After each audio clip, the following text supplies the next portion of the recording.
नमस्कार दोस्तों, Praveen classes YouTube channel में आप सभी का एक बार फिर से मैं प्रवीण सत्संगी सर बहुत बहुत स्वागत करता हूं।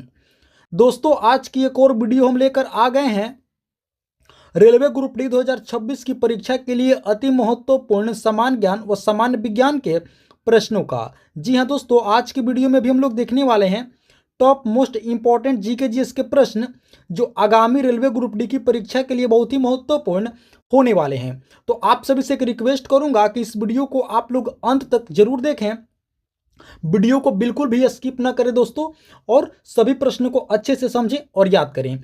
तो चलिए दोस्तों, चैनल को सब्सक्राइब कर दीजिए, वीडियो को एक लाइक करके वीडियो में आप लोग अंत तक बने रहिए।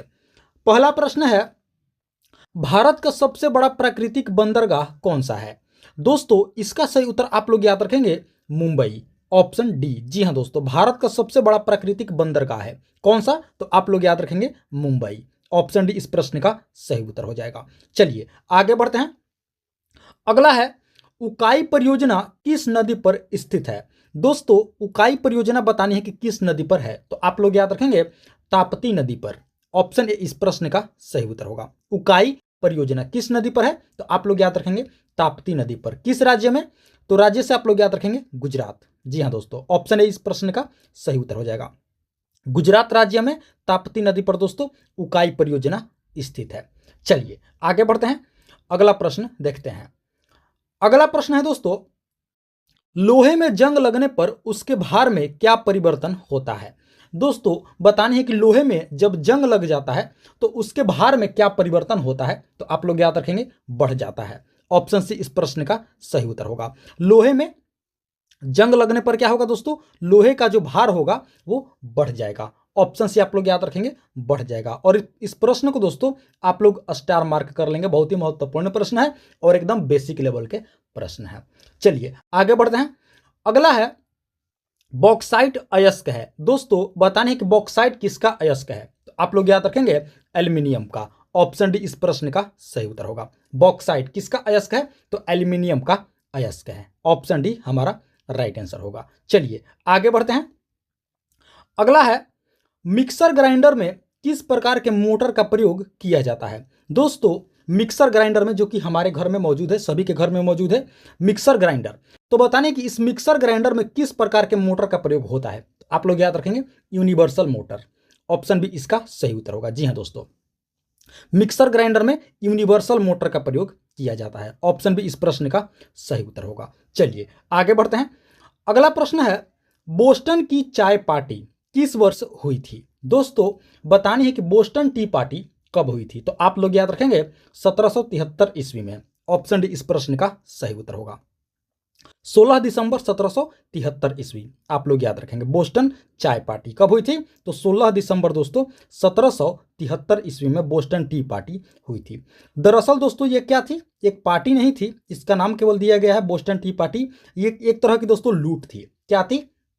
लूट थी। बोस्टन टी पार्टी कब हुई थी? 16 दिसंबर 1773 ईस्वी को, आप लोग याद रखेंगे, ऑप्शन डी सही उत्तर होगा। चलिए आगे बढ़ते हैं। अगला प्रश्न है, कर्नाटक में कोलार की खाने किस लिए प्रसिद्ध है? तो दोस्तों आप लोग याद रखेंगे सोना के लिए, ऑप्शन ए इस प्रश्न का सही उत्तर होगा। कर्नाटक में कोलार की खाने किस लिए प्रसिद्ध है? तो आप लोग याद रखेंगे सोना, ऑप्शन ए इस प्रश्न का सही उत्तर होगा। चलिए आगे बढ़ते हैं। अगला है, प्रकाश की चाल सर्वप्रथम ज्ञात की थी। दोस्तों, बताने कि प्रकाश की चाल सबसे पहले किसने ज्ञात की थी? तो आप लोग याद रखेंगे रोमर ने। जी हाँ दोस्तों, ऑप्शन भी इस प्रश्न का सही उत्तर होगा। प्रकाश की चाल सबसे पहले किसने ज्ञात की थी? तो दोस्तों रोमर ने सबसे पहले ज्ञात की थी, आप लोग याद रखेंगे 1675 में। जी हाँ दोस्तों, सर्वप्रथम रोमर ने प्रकाश की चाल ज्ञात किए थे, कब? तो 1675 ईस्वी में, आप लोग याद रखेंगे। चलिए आगे बढ़ते हैं। अगला प्रश्न है दोस्तों, फूल गोभी में खाने योग्य होता है। दोस्तों, बताने की जो फूल गोभी है उसमें हम लोग कौन सा भाग खाते हैं, यानी कि फूल गोभी का हम लोग कौन सा भाग खाते हैं? तो आप लोग याद रखेंगे पुष्पक्रम, ऑप्शन भी इसका सही उत्तर होगा। फूल गोभी में जो खाने योग्य भाग होता है वो होता है पुष्पक्रम, ऑप्शन भी इसका सही उत्तर होगा। चलिए आगे बढ़ते हैं। अगला प्रश्न है, बिरजू महाराज का संबंध किस नृत्य शैली से था? दोस्तों बताने कि बिरजू महाराज का संबंध किस नृत्य शैली से था, तो आप लोग याद रखेंगे कथक से। जी हाँ दोस्तों, ऑप्शन बी इसका सही उत्तर होगा। बिरजू महाराज किस नृत्य शैली से संबंधित है, तो आप लोग याद रखेंगे कथक से। ऑप्शन बी इस प्रश्न का सही उत्तर होगा। कथक दोस्तों केरल राज्य का एक लोक नृत्य है, यह भी आप लोग याद रखेंगे। कथक कहाँ का लोक नृत्य है, तो केरल राज्य का लोक नृत्य है। तो ऑप्शन बी इस प्रश्न का भी सही उत्तर होगा। चलिए आगे बढ़ते हैं, अगला प्रश्न देखते हैं। अगला प्रश्न है, परमाणु शोध तथा रेडियोथेरेपी में किस गैस का प्रयोग किया जाता है। दोस्तों बतानी है कि परमाणु शोध तथा रेडियोथेरेपी में किस गैस का प्रयोग होता है, तो आप लोग याद रखेंगे रेडॉन का। ऑप्शन बी इसका सही उत्तर होगा। रेडॉन जो कि दोस्तों एक अक्रिय गैस है। क्या है? अक्रिय गैस है, और इसका प्रयोग होता है परमाणु शोध करने में तथा रेडियोथेरेपी में रेडॉन गैस का प्रयोग किया जाता है, और यह एक अक्रिय गैस है, यह भी आप लोग याद रखेंगे। तो इस प्रश्न का सही उत्तर क्या हो जाएगा? Radon gas. चलिए आगे बढ़ते हैं, अगला प्रश्न देखते हैं। अगला प्रश्न है, अन्नामलाई वन्य प्राणी अभयारण्य कहाँ स्थित है। दोस्तों बतानी है कि अन्नामलाई वन्य प्राणी अभयारण्य कहाँ है, तो आप लोग याद रखेंगे तमिलनाडु में। ऑप्शन बी इसका सही उत्तर होगा। अन्नामलाई प्राणी अभयारण्य कहाँ स्थित है, तो आप लोग याद रखेंगे तमिलनाडु राज्य में स्थित है। इस प्रश्न का भी सही उत्तर क्या हो जाएगा? Option B. चलिए आगे बढ़ते हैं, अगला प्रश्न देखते हैं। अगला प्रश्न है दोस्तों, भारतीय मिलिट्री अकादमी कहाँ स्थित है। दोस्तों बताने की इंडियन मिलिट्री एकेडमी कहाँ है, तो आप लोग याद रखेंगे देहरादून में। जी हाँ दोस्तों, ऑप्शन ए इसका सही उत्तर होगा। भारतीय मिलिट्री अकादमी कहाँ स्थित है, तो आप लोग याद रखेंगे देहरादून में। ऑप्शन ए इस प्रश्न का सही उत्तर होगा। यानी कि दोस्तों इंडियन मिलिट्री एकेडमी का जो हेडक्वार्टर है वो कहाँ पर है? देहरादून में है। इसकी स्थापना हुई थी, आप लोग याद रखेंगे 1932 ईस्वी में। जी हाँ दोस्तों, इंडियन मिलिट्री एकेडमी स्थापना कब हुई थी? 1932 ईस्वी में। हेडक्वार्टर कहाँ है? तो देहरादून में है। आप लोग याद रखेंगे, दोनों पॉइंट को आप लोग अच्छे से याद रखेंगे। स्थापना 1932 ईस्वी में, और हेडक्वार्टर यानी कि मुख्यालय कहाँ है? तो देहरादून में है। चलिए आगे बढ़ते हैं, अगला प्रश्न है, किस प्राकृतिक दर्रे का नाम बदलकर जवाहर सुरंग रखा गया है। दोस्तों बतानी है कि इनमें से किस प्राकृतिक दर्रे का नाम बदल करके क्या रखा गया है? जवाहर सुरंग। तो आप लोग याद रखेंगे बनिहाल। ऑप्शन सी इसका सही उत्तर होगा। दोस्तों बनिहाल जो कि एक प्राकृतिक दर्रा है, इसका नाम बदल करके क्या रखा गया है? जवाहर सुरंग, जो कि जम्मू कश्मीर राज्य में है। कहाँ है दोस्तों? जम्मू कश्मीर राज्य में स्थित है। क्या नाम रखा गया है? जवाहर सुरंग। तो ऑप्शन सी इसका सही उत्तर होगा। यानी कि बनिहाल जो कि एक प्राकृतिक दर्रा है, इसका नाम बदल करके क्या रखा गया है? जवाहर सुरंग। चलिए आगे बढ़ते हैं दोस्तों। अगले प्रश्न से पहले आप सभी से एक रिक्वेस्ट करूंगा कि अभी तक आप लोगों ने इस वीडियो को एक लाइक नहीं किए हैं, तो दोस्तों आप लोग इस वीडियो को एक लाइक जरूर कर देंगे। साथ ही साथ परवीन क्लासेज यूट्यूब चैनल पर आप लोग पहली बार विजिट किए हैं, तो दोस्तों इस चैनल को आप लोग जरूर सब्सक्राइब कर लेंगे इसी तरह का महत्वपूर्ण व जेन्युइन प्रश्नावली वीडियो प्रतिदिन देखने के लिए। और हाँ दोस्तों, इस वीडियो में आप लोग अंत तक जरूर बने रहेंगे, आगे और भी बहुत ही महत्वपूर्ण प्रश्न जीके और जीएस के होने वाले हैं। तो चलिए अब आगे बढ़ते हैं। अगला है, रेडिएटर बना होता है। दोस्तों बतानी है कि जो रेडिएटर है ये किससे बना होता है, तो आप लोग याद रखेंगे इसका सही उत्तर होगा तांबा और पीतल का। ऑप्शन सी इस प्रश्न का सही उत्तर होगा। रेडिएटर किससे बना होता है? तो तांबा और पीतल का रेडिएटर बना होता है, जो कि दोस्तों गाड़ियों में इसका प्रयोग किया जाता है। आप लोग याद रखेंगे। तो इस प्रश्न का सही उत्तर क्या होगा? ऑप्शन सी तांबा और पीतल। चलिए आगे बढ़ते हैं। अगला है, हृदयघात का कारण है। हृदयघात यानी कि दोस्तों इसका क्या होगा? हृदयघात का मतलब क्या होता है? Heart attack. तो बताने कि हार्ट अटैक का क्या कारण है, हृदयघात का क्या कारण है। तो दोस्तों हृदयघात का जो कारण है मेन, वो है कोलेस्ट्रॉल। ऑप्शन सी इसका सही उत्तर होगा। शरीर में दोस्तों, मानव शरीर में बैड कोलेस्ट्रॉल का बढ़ जाना, ये क्या है? हृदयघात का सबसे बड़ा कारण है।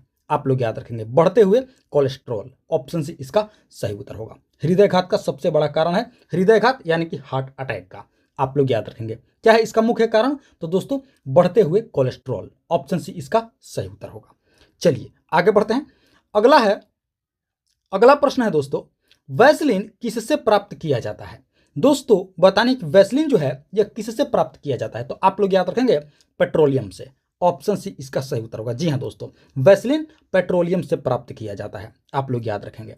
पेट्रोलियम जो कि दोस्तों मिनरल से प्राप्त किया जाता है, और दोस्तों मिनरल का यह अपशिष्ट पदार्थ होता है। क्या होता है? अपशिष्ट पदार्थ होता है। कौन सा? जिन्हें हम लोग वैसलीन के रूप में इस्तेमाल करते हैं। तो वैसलीन किससे प्राप्त होता है? तो दोस्तों वैसलीन पेट्रोलियम से प्राप्त किया जाता है। चलिए आगे बढ़ते हैं, अगला प्रश्न देखते हैं। अगला प्रश्न है, मानव मस्तिष्क का सबसे बड़ा भाग है।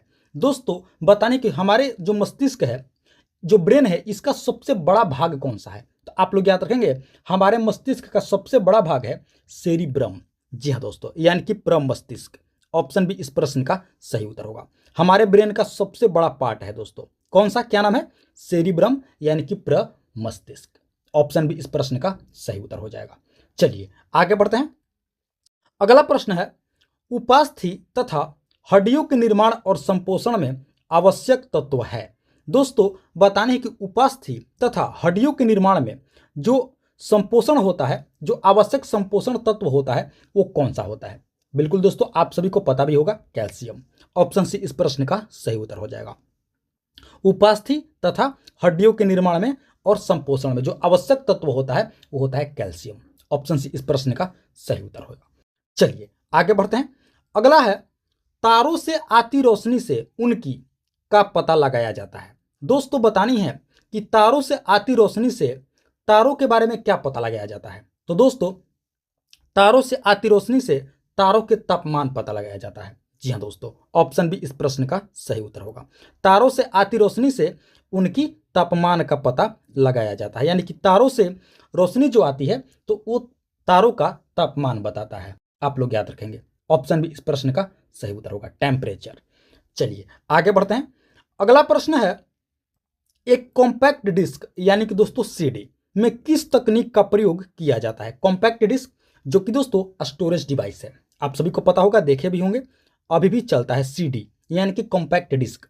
बताने कि इस सीडी में किस तकनीक का प्रयोग किया जाता है? तो आप लोग याद रखेंगे, इसमें दोस्तों लेजर तकनीक का प्रयोग किया जाता है। ऑप्शन सी इस प्रश्न का सही उत्तर होगा। सीडी में दोस्तों किस तकनीक का प्रयोग किया जाता है? लेजर टेक्निक का प्रयोग किया जाता है, लेजर टेक्नोलॉजी का प्रयोग किया जाता है, लेजर तकनीक का प्रयोग किया जाता है कॉम्पैक्ट डिस्क में, सीडी में, जो कि दोस्तों क्या है? एक स्टोरेज डिवाइस है। चलिए आगे बढ़ते हैं। अगला प्रश्न है, धातु तार में विद्युत धारा का प्रवाह किसके कारण से होता है? दोस्तों जो हमारे घर में तार होता है, वायर होता है, इलेक्ट्रिक वायर, तो बताने कि इस वायर में जो विद्युत धारा है, इलेक्ट्रिक करंट है, वो किसके कारण से प्रवाह होता है? तो आप लोग याद रखेंगे, इलेक्ट्रॉन। ऑप्शन ए इसका सही उत्तर होगा। जी हाँ दोस्तों, वायर में जो इलेक्ट्रिक करंट होता है, ये किसके कारण प्रवाह होता है? तो इलेक्ट्रॉन के कारण प्रवाह होता है। ऑप्शन ए इस प्रश्न का सही उत्तर हो जाएगा। आप लोग याद रखेंगे, धातु तार में विद्युत धारा का प्रवाह इलेक्ट्रॉन के कारण होता है। चलिए आगे बढ़ते हैं, अगला प्रश्न देखते हैं। अगला प्रश्न है, झीलों की वाटिका के नाम से किसे संबोधित किया जाता है? दोस्तों बतानी है कि झीलों की वाटिका के नाम से किस देश को जाना जाता है? झीलों की वाटिका किस देश का उपनाम है? तो आप लोग याद रखेंगे, फिनलैंड। जी हाँ दोस्तों, ऑप्शन डी इस प्रश्न का सही उत्तर होगा। झीलों की वाटिका या हजारों झीलों की भूमि फिनलैंड को कहा जाता है। आप लोग याद रखेंगे, ऑप्शन डी इस प्रश्न का सही उत्तर होगा प्यारे साथियों। चलिए आगे बढ़ते हैं। अगला प्रश्न है, एक कोशिकीय जीवों का अध्ययन सर्वप्रथम किसने किया था? तो आप लोग याद रखेंगे, लीवेनहॉक ने। ऑप्शन ए इस प्रश्न का सही उत्तर होगा। एक कोशिकीय जीवों का अध्ययन सबसे पहले किसने किया था? तो आप लोग याद रखेंगे, लीवेनहॉक ने। चलिए आगे बढ़ते हैं। अगला प्रश्न है, अयोध्या में बाबरी मस्जिद का निर्माण किसने करवाया था? दोस्तों बतानी है कि जो अयोध्या में पहले बाबरी मस्जिद हुआ करता था, उस मस्जिद का निर्माण किसने करवाया था? तो आप लोग याद रखेंगे, मीर बांकी ने। ऑप्शन सी इस प्रश्न का सही उत्तर होगा। अयोध्या में बाबरी मस्जिद का निर्माण किसने करवाया था? मीर बांकी ने। ऑप्शन सी इस प्रश्न का सही उत्तर होगा। चलिए आगे बढ़ते हैं। अगला प्रश्न है, मधुमक्खी के डंक का इलाज करने के लिए के घोल का उपयोग किया जाता है? दोस्तों बताने कि मधुमक्खी के डंक का इलाज करने के लिए किसके घोल का प्रयोग किया जाता है? तो आप लोग याद रखेंगे, बेकिंग सोडा। ऑप्शन डी इस प्रश्न का सही उत्तर होगा। बेकिंग सोडा के घोल का प्रयोग किया जाता है मधुमक्खी के डंक का इलाज करने के लिए। बेकिंग सोडा, जिसे दोस्तों आम भाषा में खाने की सोडा कहा जाता है और रासायनिक भाषा में सोडियम बाइकार्बोनेट कहा जाता है। आप सभी को पता होगा, नहीं पता है तो याद रखेंगे। बेकिंग सोडा को दोस्तों आम भाषा में खाने की सोडा कहा जाता है और रासायनिक भाषा में सोडियम बाइकार्बोनेट कहा जाता है, और मधुमक्खी के डंक के इलाज के लिए भी इसका प्रयोग किया जाता है। तो ऑप्शन डी हमारे प्रश्न का राइट आंसर हो जाएगा। चलिए अब हम लोग आगे बढ़ते हैं। अगला प्रश्न है, रक्त में शर्करा यानी कि शुगर। जी हाँ दोस्तों, रक्त में शर्करा यानी कि शुगर के स्तर में वृद्धि का पता किसकी कोशिकाओं के द्वारा लगाया जाता है। यानी कि दोस्तों हमारे ब्लड में शुगर का जो लेवल है, इसका पता, वृद्धि का पता किसकी कोशिकाओं के द्वारा लगाया जाता है। तो आप लोग याद रखेंगे अग्नाशय। ऑप्शन डी इस प्रश्न का सही उत्तर होगा। अग्नाशय यानी कि पैनक्रियास, इसकी कोशिकाओं के द्वारा दोस्तों पता लगाया जाता है कि हमारे ब्लड में शुगर का लेवल कितना है। आप लोग याद रखेंगे ऑप्शन डी इस प्रश्न का सही उत्तर होगा प्यारे साथियों। चलिए आगे बढ़ते हैं। अगला प्रश्न है, वर्ष 1931 में भारत की नई राजधानी के रूप में नई दिल्ली का उद्घाटन करने वाले वायसराय का क्या नाम था। दोस्तों प्रश्न को एक बार हम लोग फिर से पढ़ते हैं। प्रश्न है कि वर्ष 1931 ईस्वी में भारत की नई राजधानी के रूप में नई दिल्ली का उद्घाटन करने वाले वायसराय का क्या नाम था। तो आप लोग याद रखेंगे उस वायसराय का नाम था लॉर्ड इरविन। ऑप्शन सी इस प्रश्न का सही उत्तर हो जाएगा। लॉर्ड इरविन ने दोस्तों दिल्ली को राजधानी के रूप में उद्घाटन किया था। आप लोग याद रखेंगे वर्ष 1931 ईस्वी में। तो चलिए दोस्तों अब आप लोग हमें कमेंट करके बताएंगे कि दिल्ली से पहले, यानी कि भारत की राजधानी दिल्ली बनने से पहले भारत की राजधानी कहाँ थी। आप लोग हमें कमेंट करके जरूर बताएंगे। यानी कि 1931 से पहले भारत की राजधानी कहाँ थी, और इस प्रश्न का सही उत्तर क्या हो जाएगा। Option C Lord Irwin. चलिए आगे बढ़ते हैं। अगला प्रश्न है, गारो नामक पहाड़ियां कहाँ स्थित है। दोस्तों बताने कि गारो नामक पहाड़ियां कहाँ स्थित है। तो आप लोग याद रखेंगे मेघालय। ऑप्शन ए इस प्रश्न का सही उत्तर होगा। गारो नामक पहाड़ियां कहाँ हैं, तो आप लोग याद रखेंगे मेघालय। चलिए आगे बढ़ते हैं। अगला प्रश्न है, कार्य करने की दर कहलाती है। दोस्तों बताने कि कार्य करने की दर को क्या कहा जाता है। तो आप लोग याद रखेंगे कार्य करने की दर को शक्ति कहा जाता है, यानी कि पावर कहा जाता है। ऑप्शन सी इस प्रश्न का सही उत्तर होगा। कार्य करने की दर क्या कहलाती है, शक्ति अर्थात पावर। ऑप्शन सी हमारा सही उत्तर होगा। चलिए आगे बढ़ते हैं। अगला प्रश्न है, पहाड़ से गिर रहे किसी पिंड में होती है। दोस्तों बतानी है कि पहाड़ से गिर रहे किसी पिंड में क्या होती है। तो आप लोग याद रखेंगे गतिज ऊर्जा और स्थितिज ऊर्जा, ये दोनों होती है। ऑप्शन ए इस प्रश्न का सही उत्तर होगा। पहाड़ से गिर रहे किसी भी पिंड में दोस्तों गतिज और स्थितिज, ये दोनों ऊर्जा निहित होती है। आप लोग याद रखेंगे इस प्रश्न का सही उत्तर क्या हो जाएगा। ऑप्शन ए गतिज ऊर्जा और स्थितिज ऊर्जा। चलिए आगे बढ़ते हैं। अगला प्रश्न है, परमाणु के भीतर न्यूट्रॉन द्वारा प्रोटॉन पर आरोपित बल क्या कहलाता है। दोस्तों परमाणु के भीतर न्यूट्रॉन द्वारा प्रोटॉन पर आरोपित बल को नाभिकीय बल कहा जाता है। आप लोग याद रखेंगे, बहुत ही महत्वपूर्ण प्रश्न है। इस प्रश्न को आप लोग स्टार मार्क कर लेंगे। ऑप्शन सी, परमाणु के भीतर न्यूट्रॉन द्वारा प्रोटॉन पर आरोपित बल को नाभिकीय बल कहा जाता है। आप लोग याद रखेंगे। चलिए अगला प्रश्न देखते हैं। अगला प्रश्न है, मछलियों के हृदय में कितने कक्ष यानी कि चैम्बर होते हैं। दोस्तों बताने कि मछलियों के हृदय में कितने चैम्बर होते हैं, कितने कक्ष होते हैं। तो आप लोग याद रखेंगे 2। ऑप्शन ए इस प्रश्न का सही उत्तर होगा। मछलियों के हृदय में कितने कक्ष होते हैं, कितने चैम्बर होते हैं। तो आप लोग याद रखेंगे 2 होते हैं। इस प्रश्न का सही उत्तर क्या हो जाएगा। ऑप्शन ए 2 होते हैं दोस्तों। तो दोस्तों ये थी हमारी आज की रेलवे ग्रुप डी 2026 की परीक्षा के लिए अति महत्वपूर्ण समान ज्ञान व समान विज्ञान के प्रश्नावली वीडियो। आशा करते हैं इस वीडियो को आप लोग अंत तक जरूर देखे होंगे, एक एक प्रश्न को अच्छे से समझे होंगे और याद भी कर लिए होंगे। तो आप सभी से एक बार फिर से रिक्वेस्ट करूंगा कि वीडियो को आप लोग अभी तक एक लाइक नहीं किए हैं तो दोस्तों आप लोग इस वीडियो को एक लाइक जरूर कर देंगे। साथ ही साथ प्रवीण क्लासेज यूट्यूब चैनल पर आप लोग पहली बार विजिट किए हैं तो दोस्तों इस चैनल को आप लोग जरूर सब्सक्राइब करेंगे। इसी तरह का महत्वपूर्ण व जेन्युइन प्रश्नावली वीडियो प्रतिदिन देखने के लिए। और हाँ दोस्तों, आप लोग हमें कमेंट करके ज़रूर बताएंगे कि आप लोगों को वीडियो कैसा लगा, प्रश्न का लेवल कैसा था, कहीं कोई त्रुटि रह गई है तो उसका भी आप लोग हमें कमेंट करके ज़रूर बताएंगे। तो दोस्तों, इस वीडियो में फिलहाल इतना ही। मिलते हैं एक और मोस्ट इंपॉर्टेंट वीडियो लेकर के। तब तक के लिए आप सभी का बहुत बहुत धन्यवाद। जय हिंद दोस्तों।